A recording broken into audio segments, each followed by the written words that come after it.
Hey, thanks for stopping by to check out this DM tips video for Dragons of Stormwreck Isle, the new starter set from Wizards of the Coast. And this video is for Chapter 1, which is Dragon's Rest, the introductory chapter in the adventure. There will be spoilers abounding here, so if you're a player, please go play the adventure and come back afterward. Let us know how it went. Leave comments below. Love to see how it was for other groups. The adventure is for levels 1 through 3. The authors are James Wyatt, Sydney Adams, Mackenzie DeArmas, and Dan Dillon. Page references are going to be to the adventure booklet, and it is currently only available at Target, but it should be in wider release soon. So before the game even starts, have your players make up their first level characters, and they can do that together or in isolation because they can meet for the first time on Stormwreck Isle. And take a look at the pre-generated characters' personal goals. I would definitely use those even with people making their own characters or some versions of those, because they have a lot of cool tie-ins to the adventure. Now, for pacing the adventure, I think it's going to take roughly 3-4 hour sessions to do the whole box set. And this chapter, Chapter 1, Dragon's Rest, would take about half of the first session. So that's how I have it listed here in this pacing for Session 1. So Session 1, Dragon's Rest and Seagrow Caves. I'll do a video for Seagrow Caves, for the Cursed Shipwreck, and for the Observatory separately from this video. And you don't have to do Seagrow Caves first. You could do the Cursed Shipwreck first. So if you're doing Dragon's Rest and Seagrow Caves, I'd have character intros. As the party, as the adventure starts, the party's rowing to shore or being rowed to shore from a ship. And have them just introduce what do they see in the other characters that are on board that rowing boat. And then they disembark and they start heading up the path to Dragon's Rest, and they're attacked by drowned sailors. And then in hour 1 to 2, after the encounter with the drowned sailors is done, I'd have further introductions, meeting the inhabitants, exploring Dragon's Rest, and the Cloister quests. And then in hour 2 through 4, Seagrow Caves or the Cursed Shipwreck. All right, so let's look in a little bit more detail on that. First, we'll look at music. Right now I'm playing Quiet Cove by Tabletop Audio. This is built into Roll20. Nice, generic seashore type music. They also have some music that I think is inspired by the adventure. If you go to their website, Tabletop Audio, you can find out their Drowned Sailors and Myconid Colony, which is for patrons only right now, but will be in wide release soon, which I think would fit with Seagrow Caves. But Drowned Sailors, that fits for the first combat encounter. So I had the party row ashore, and about the time they crested these steps, I had zombies come up behind them, and you can do the Drowned Sailors for that.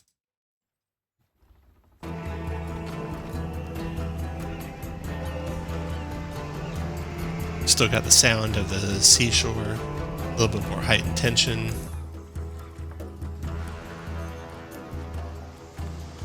There's some sound of the sailors or the zombies in there as well.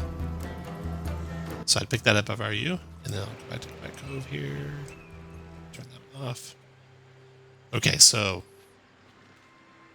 besides music, we have, and that's tabletopaudio.com is where I got the Drowned Sailors at. Besides music, we got maps. So the map that we're looking at for this first section, first chapter, this is a photo I took from the book. It's not in electronic format yet, so I wasn't able to copy it from that. So I just took a photo and edited that, put it here for the map. And Mike Schley, he also did a tweet for the maps for some of the other sections. So when I get going and I do the Seagrow Caves, I do the Compass Rows, I grab those for those maps. All right. Tokens for this part of the adventure, the first part, there's nothing specific. You could do a token for Runara, that's in dragon form, but I plan to use the one from the monster manual for that.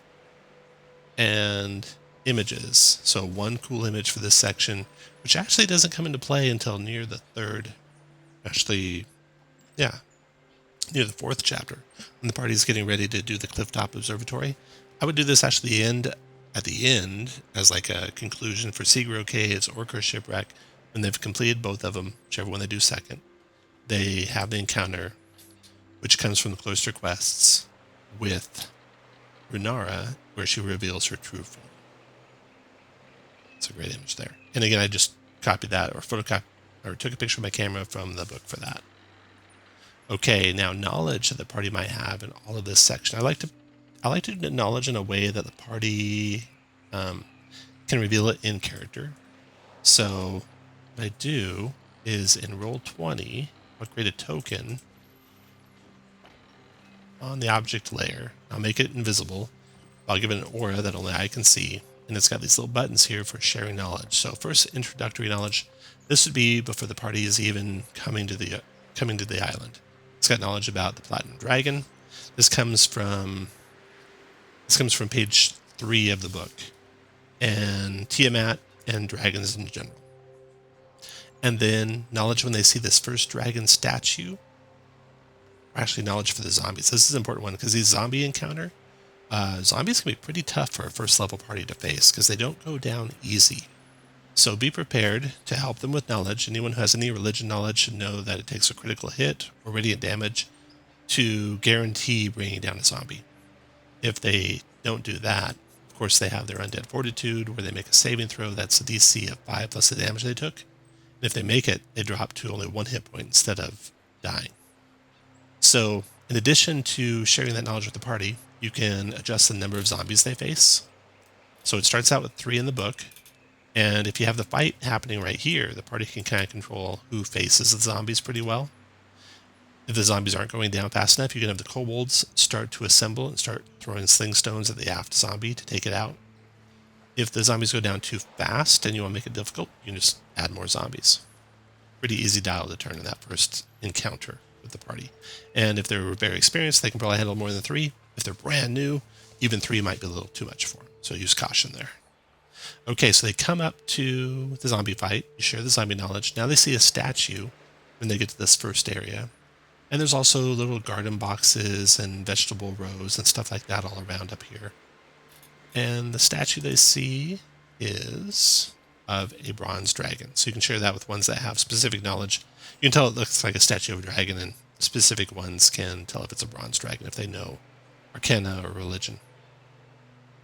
Okay, then, at this point, the party is going to be coming up. They've just fought the drowned sailors. Now, meeting the inhabitants, where all the kobolds roll out. The kobolds got lots of really cool personality descriptions and personality quirks, so dig into that as much as you enjoy role-playing. As they're questioning the party, it's a great time for the party to learn about that or other party members, just overhearing the kobold conversations. And Varnoth can come out, and Tarak can come out as well.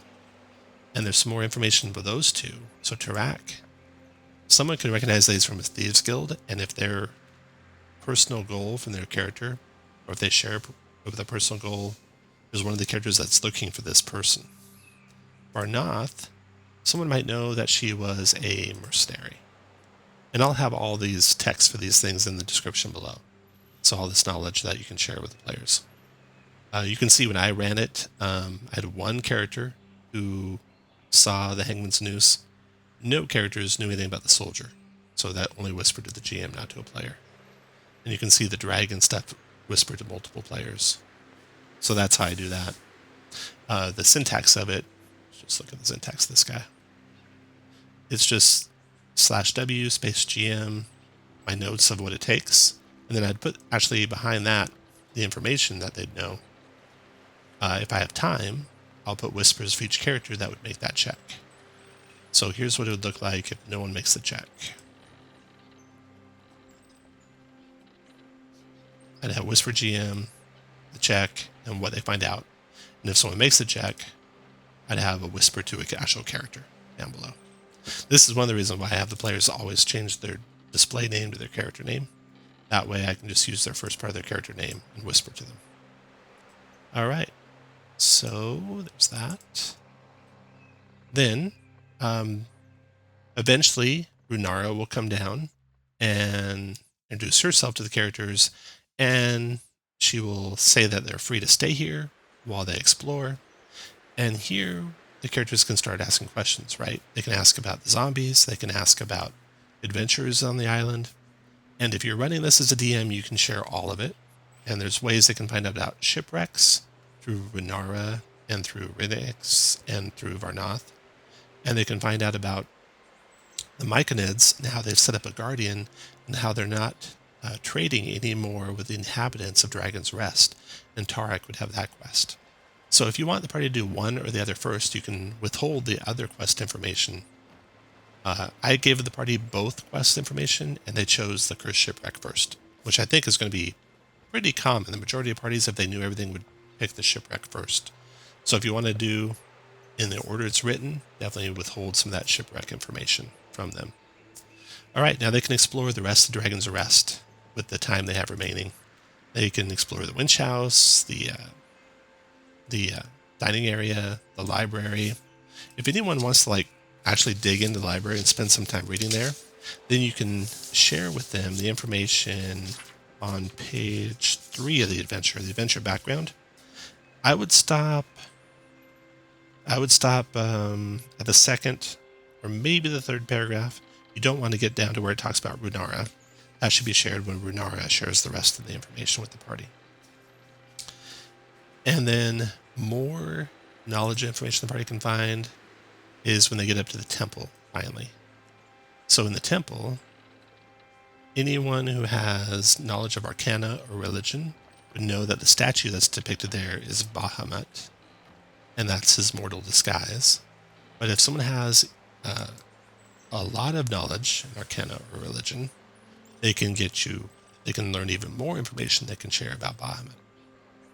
So that completes the Dragon's Rest part of the adventure. It'd be like the first half of the first session that you play, or depending if you guys, if your group likes to get into a lot more role-playing, it could be the whole first session that you play. If it is the whole first session that you play, you might want to do the zombie Resurgence to have a little bit more combat if you spend the full 4 hours there. If you don't and you go on to one of the 2 mini-adventures afterward, either the Seagrow Caves or the Compass Rose, I would hold the Resurgence just as a pacing thing. If the party goes and explores the Seagrow Caves and is back in under 4 hours, you got some time left, then I'd throw the zombie Resurgence in. Okay, so that is Dragon's Rest, Dragons of Stormwreck Isle. I hope you have fun playing it. Leave a comment below, let me know how it goes. And there will be videos up soon for the Seagrow Caves, the Wreck of the Compass Rose, and then finally for the Clifftop Observatory.